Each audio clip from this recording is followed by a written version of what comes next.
네, 안녕하세요. 사회 문제를 같이 풀어보는 프리의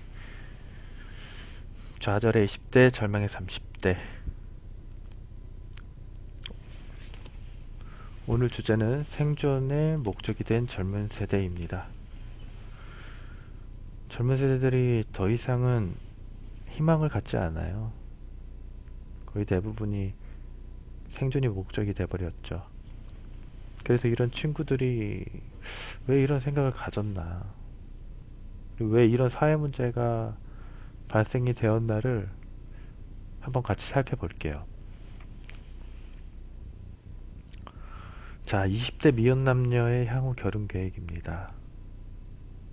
자, 결혼 계획이 있다가 53.6%인데, 잘 보시면 20대 결혼 계획이 없다가 17%, 아직 잘 모르겠다가 29.1%입니다. 그래도 아직까지 여기는 희망이라는 거 가지고 있어요. 이 친구들도 결혼을 꿈꾸고 있잖아요. 이런 결혼 계획을 가지고 있는 친구들이 그럼 비혼을 선언하는 가장 큰 이유, 가장 큰 이유가 뭘까요? 나에게 집중하는 삶을 살고 싶어서. 인정합니다. 결혼과 육아에 대한 부담감이 커서. 결혼하고 육아를 안 해봤는데 어떻게 그 부담감을 이렇게 잘 알죠? 그리고 세 번째로는 현재의 삶이 충분히 만족하기 때문에. 음, 아직 20대라서 그런지 좀 희망적인 이야기들이 아주 많아요. 자, 그런 다음에 그러면 결혼하게 생각하게 된 이유는 내 가정을 꾸리고 싶어서. 네, 좋습니다. 대부분 가정을 꾸리고 싶어서 결혼을 하게 되죠. 자, 두 번째는 내 편이 생긴다는 든든함 때문에. 어, 비슷해요. 첫 번째 하고.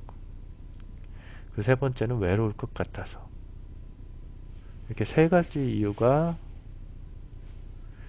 상위에 랭크되어 있는데, 여기서 이상한 점을 못 느끼셨나요? 저는 지금 많이 이상하거든요. 결혼을 생각하게 된 이유에서 경제적인 부분은 하나도 나와 있지 않아요. 자, 그럼 이분들은 과연 돈이 많으신가요? 자, 결혼준비 자금으로 예상하는 금액은 네, 3천만 원부터 2억까지 있는데, 거의 대부분이 5천만 원에서 1억 미만에 다 분포되어 있습니다.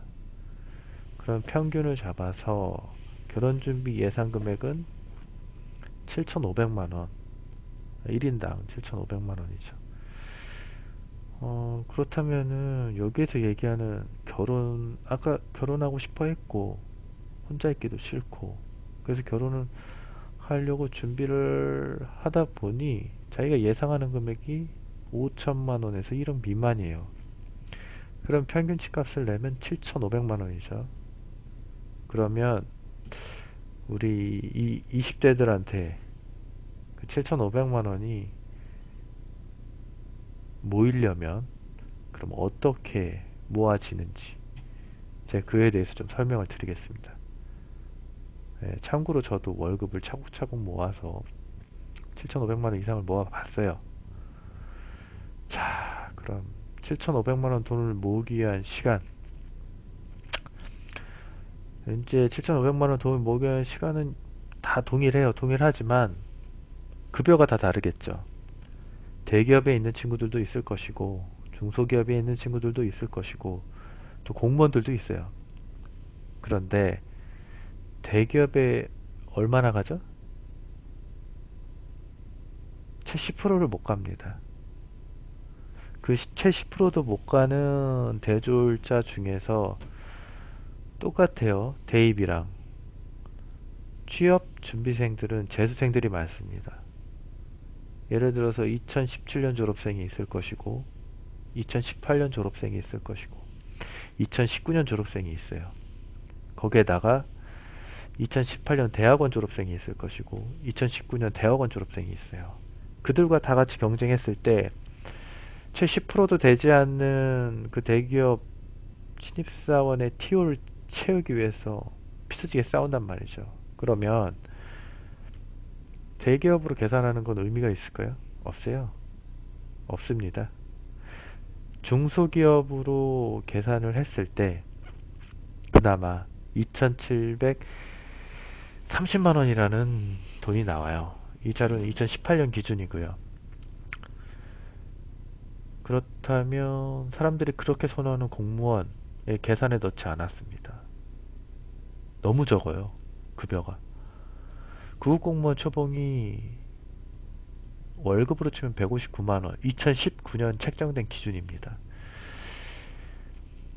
1908만 원. 공무원 구급 사호봉 170만 원이 월급인데 2040만 원. 2천만 원 연봉 찍으려면 사호봉까지 가야 된다는 거죠. 쉽지 않아요. 2천만 원의 돈도 벌기가 참 쉽지 않아요. 그래도 중소기업 연봉 초봉 2,700만 원 잡았지만 이건 진짜 거의 중견기업의 연봉 수준입니다. 자, 중소기업의 평균 연봉의 변화예요. 중소기업의 평균 연봉의 변화인데 잠깐 이거 맞추고 2017년에는 2,690만 원, 2018년에는 2,730만 원입니다. 그러면 2,730만 원을 12로 나누면 227만 원이에요. 한 달에 227만 원. 거기에서 건강보험료, 국민연금, 그리고 뭐 원청징수, 뭐 소득세 떼면 17만 원 정도가 돼요. 그러면 실수령액이 210만 원 수준밖에 안 돼요. 뭐 내 주위에서 뭐 월급 초봉 400 받네, 500 받네, 다 정말 극소수의 대기업입니다. 현대자동차, 뭐 기아자동차, 뭐 SK에너지, 뭐 S오일 이런 데 아니고는 대기업에서도 급여가 낮은 곳이 많고 중소기업에서도 결국 초봉은 이 정도 수준에 그친다는 거죠. 그래서 실수령액을 210만 원 받으면 아까도 얘기했지만 저희는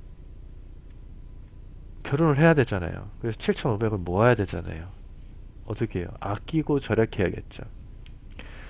진짜 그지처럼 산다고 생각을 하고 핸드폰비 6만원, 그래도 최소한 뭐 무제한 요금제를 쓰면서 핸드폰으로 통신비를 아껴야죠. 핸드폰으로 모든 인터넷을 다 하고 다 하려면 6만원 정도로 잡고 교통비 10만원, 식비는 점심은 회사에서 먹고 하루에 6,000원짜리 밥을 두 끼를 먹는다고 치죠. 그리고 30일이에요. 그럼 36만원입니다. 그리고 고시원비, 고시원 하니까 또 가슴이 아픈데 고시원비 30만원, 그리고 실비보험료 5만원. 사회초년생들한테 꼭 빠지면 안 되는 게 실비보험이에요. 뭐 종신보험, 뭐 변액 유니버셜, 뭐 연금, 금융상품은 많은데 선택지가 많지 않아요. 왜? 210만원 밖에 안 되는 돈에서 저축을 해야 되니까. 학자금, 대출, 원리금 상환을 한 50만원 잡습니다. 네. 애초에 7,500만원이라는 돈을 집에서 지원받을 수 있었으면 애초에 이런 고민도 하지 않아요. 거의 대부분의 많은 친구들이 학자금 대출을 받죠. 상용 50만원을 잡습니다. 그랬을 때 한 달에 147만원을 소비해요. 그럼 여기에서 데이트 비용도 넣지도 않았고 한 달에 한 번도 영화를 보지 못해요. 영화는 정말로 최소한의 문화생활인데도 그걸 즐기는 걸 다 배제하고 딱 이것만 썬다고 했을 때 한 달에 60, 63만원 정도가 남는다고 볼 수 있습니다.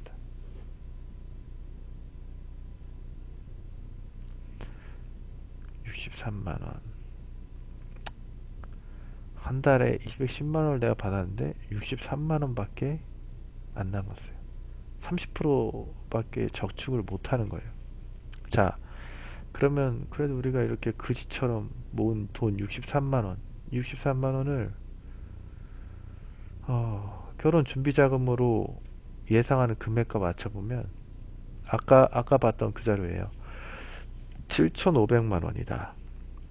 7,500만원이 결혼 준비 금액의 평균치라고 했을 때 63만원을 7,500만원을 나누면 119개월이 됩니다.